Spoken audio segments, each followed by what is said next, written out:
Templetons were making plans for their newest addition. What the? Tim! Meet your new First of all, congratulations on the film. The Thank Boss you. Baby is fantastic. I was laughing all the way through in the cinema. It's brilliant. How does it feel to finally have it in the cinemas? It's amazing because it was a 6-year process, and you know they say it takes a village to raise a child. And we had a village of 400 artists, you know, and so everyone put their heart and soul and their love into this movie. So it's kind of like raising a child and putting it out in the world, and you hope you raised it right, you know. And so far, so good. Seems like people like our baby. Yeah, definitely, absolutely. How could you not?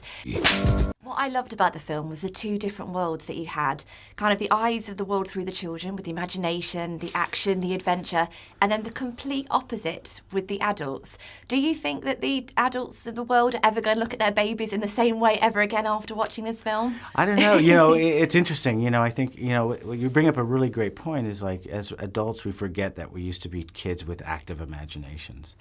And we really wanted to celebrate that in the movie because, you know, oftentimes we forget. I think Dr. Seuss, Ted Geisel, had a great quote. He said, adults are obsolete children. And so what we want to do is remind adults, like, remember when you were a kid? And for kids, you know, use your imaginations because before there were cell phones and computers, kids went outside and used their imaginations and went outside and played. Yeah, and so we really wanted to celebrate that era of growing up. Baby can talk! This is war!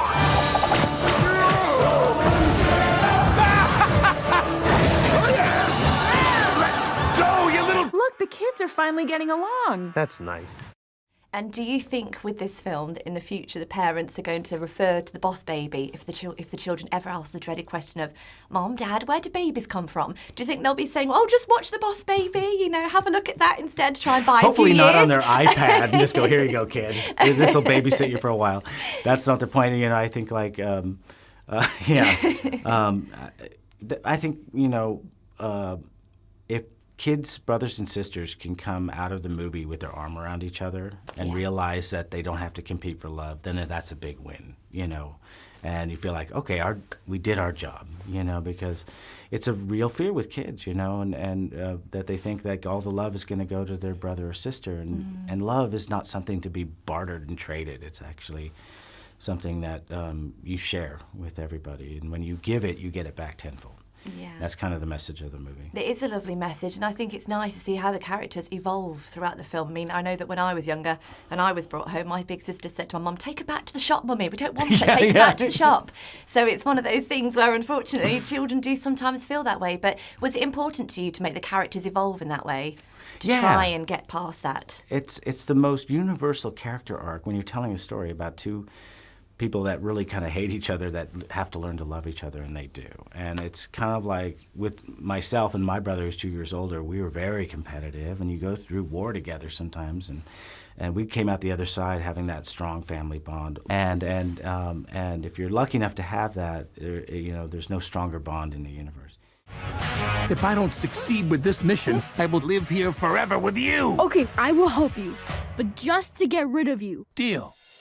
Personally, for me, this was my love letter / apology letter to my brother, torturing him all his life. I was about to say, was your own influences as your childhood in the film?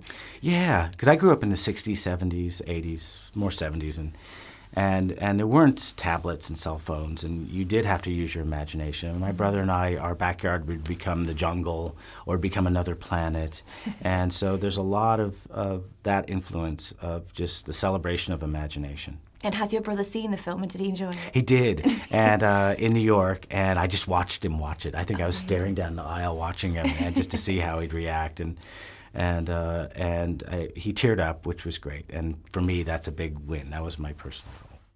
Don't wear nautical. Who's putting this thing on? What have you done to me? What's all the racket? Isn't he adorable? Oh, I've got one for you too. What? Bummer. What I really liked about the film was as well that a lot of it was told through the eyes of children in the sense that everything was made bigger because obviously they're so small. Was that something you deliberately tried to do? Yeah, we used different types of lenses. We used wide-angle lenses and had the characters close to the lens and, you know, shot it up from their point of view because it had to be in the kids' point of view.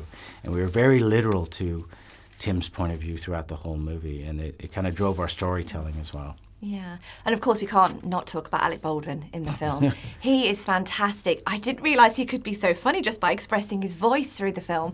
And also the other good thing that I loved about it was the fact that you could never imagine anybody else now as the boss baby apart from Alec Baldwin. And he was our first choice and our only choice, and luckily he did it. But he is so talented in drama and comedy. He can do impressions, he can sing, and he was a big fan of Mel Blanc. Who is, of course, we know from our childhood animation. And so he loves animation, and he just loves getting into a character, and he's a character creator. And, you know, my job was easy because you kind of just let him run and record him, and my job is just not laugh through his takes and blow his lines, you know. How do we get past the guard? I've never been so humiliated in all my life! I saw some footage where he was actually doing the recording for the voice, and he was very animated and he used a lot of gestures. Did you manage to magpie and pinch any of those and think, oh, I'll put it in with the film? Anything that he particularly did? Yeah, I think, and the animators have a lot of fun with it too, because we videotape him. And so there's a lot of expressions you go, that's pure Alec Baldwin. The animators will look at it and try and capture him in ways, and that's what makes, you know, recording for animation is very hard because there are no sets or costumes or anything like that. And so you're just in a mic, and it's a testament to Alec because he just uses his imagination, and he gets very physical, and it drives everything afterwards because we record all the voices beforehand like a radio play, and everything comes after that is based off those vocal performances. Now, obviously, throughout your career, you've worked with a great range of talent. Is there anybody left that you'd love to work with and think, I would love to work with that person on a project? I've been really lucky through my career, and I've worked with everyone I've always looked up to. You know, this cast is very special. I'd love to work with them again, if not on another Boss Baby, just somewhere else. And Alec just makes me laugh. He's just a joy. And so, you know, I've done 2 films with him and different characters. Maybe there's a third on the way. Oh, could it be another Boss Baby? Could be. I don't know. We'll see how people like this baby. Oh, well, a lot, I imagine, because I thought it was absolutely fantastic. Thank you. I So appreciate congratulations again on the film, and Well, thank you for your time today. Thank you for having me. Thank you very much. Thank you. Thank you. DreamWorks, The Boss Baby. Put that cookie down. Cookies are for closers.